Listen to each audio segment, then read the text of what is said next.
I couldn't understand Sabrina Wallace until I discovered Ashayana Deane. And I never would have believed Ashayana Deane if it weren't for Sabrina Wallace. Two completely different women describing the same invisible system, one from 30 years earlier, one through mysticism and the other through technology.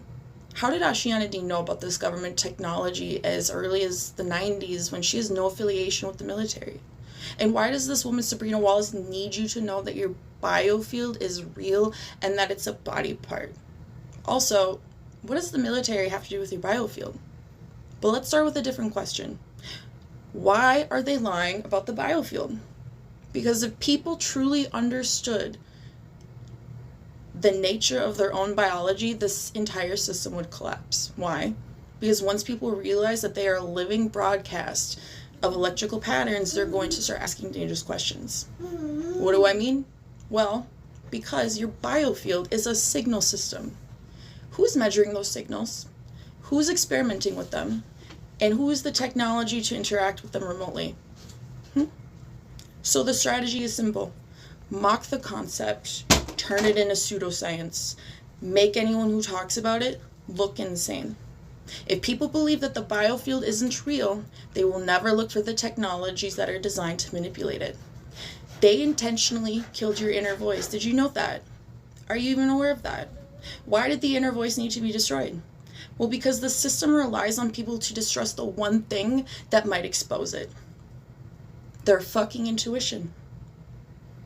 Did you know that 80% of your nervous system is inside your biofield? And did you know that your nervous system is constantly processing signals below conscious awareness? It detects patterns, environmental changes, subtle emotional shifts, even without your awareness. What people call their inner voice is what the brain naturally does when it notices patterns before conscious thought even has a chance to catch up with it. But if people trusted that internal signal, they might start to feel when something feels wrong. So the cultural conditioning works like this. Erode that trust. Experts will replace intuition. Institutions and data will replace personal judgment. People are taught to ignore their instincts and wait for external authorities to tell them what reality really is, which means that same system can quietly guide your perception even without your resistance.